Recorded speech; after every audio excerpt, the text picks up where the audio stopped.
Praise the lord. యేసుక్రీస్తు దివ్యనామంలో ఉదయకాల సమయంలో వాక్యం వీక్షించుతున్న మీ అందరికీ నా హృదయపూర్వక వందనాలు తెలియజేస్తున్నాను. ఏదో ఆపత్కాలంలో ఉన్నావు కదూ, ఏదో ఒక ఆపద, ఏదో భయంకరమైనటువంటి కష్టాల మధ్యలో, శోధనల మధ్యలో తల్లడిల్లిపోతున్నావు కదూ. ఒకటి పోతే ఒకటి, ఒకదాని మీద ఒకటి మిందొచ్చి పడినట్లుగా, ఒక భారం భరిస్తున్నట్లుగా, ఇక ముందుకు నడవలేనట్లుగా అనిపిస్తూ ఉంది కదూ. మనకే కాదండి, దావీదు అనబడినటువంటి భక్తుని జీవితంలో వచ్చినటువంటి కష్టాలు అంతా ఇంత కాదు. అయితే ఆయన జీవితంలో ఆపత్కాలంలో దేవుడు తన్ను ఏ రీతిగా ఆయనను దర్శించాడో, ఏ రీతిగా దేవుడు సహాయపడ్డాడో ఒక అద్భుతమైనటువంటి వాగ్దానం ద్వారా దేవుడి ఉదయకాల సమయంలో మనల్ని కూడా బలపరచాలని ఆశపడుతున్నాడు. 2వ సమూయేలు గ్రంథము 22వ అధ్యాయం 19వ వచనం.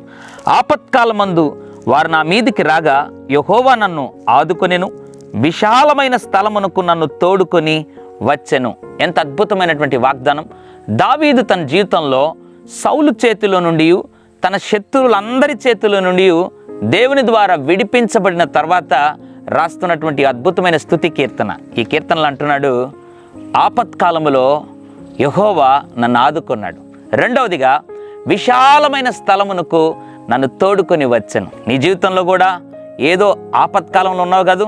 అప్పులు కావచ్చు, అనారోగ్యం కావచ్చు, లేదా కుటుంబంలో ఏదో ఒక రకమైన కష్టం కావచ్చు, భర్త నిమిత్తం ఏదో ఈ బాధపడుతూ ఉండవచ్చు, లేదా బిడ్డల నిమిత్తం ఏదో దుఃఖపడుతూ కృంగిపోతూ ఉండొచ్చు. ఏదో ఒక ఆపత్కాలంలోనూ ఉన్నావు. అయితే దేవుడు వాగ్దానం చేస్తున్నాడు, ఆపత్కాలములో దావీదును దేవుడు ఆదుకున్నట్లుగా నిన్ను కూడా దేవుడు ఆదుకోబోతున్నాడు. Praise the lord.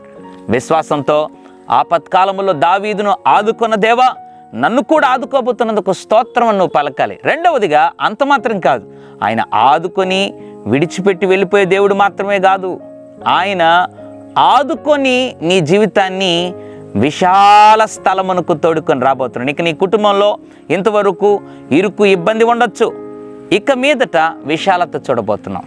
ఎక్కడైతే ఇరుకు మధ్యలోనూ ఉన్నావో దేవుడు అదే స్థలంలో ఒక విశాలమైనటువంటి ఆశీర్వాదకరమైనటువంటి ఒక సమృద్ధికరమైన జీవితాన్ని దేవుడు నీకు దయచేయబోతున్నాడు. నమ్ము. నీ జీవితంలో, నీ కుటుంబ జీవితంలో, నీ వ్యాపారంలో, నీ పరిచర్యలో ఆయన నిన్ను ఆదుకునే దేవుడు మాత్రమే కాదు, నేను విశాల స్థలమునకు దావీదు అనుభవంలో ఆయన నడిపించినట్లుగా నిన్ను కూడా ఆయన ఆ విశాల స్థలమునకు, ఆ అనుభవాల్లోనికి నడిపించబోతున్నాడు. పరిశుద్ధుడా, ప్రేమగల తండ్రి, నీకు స్తోత్రం.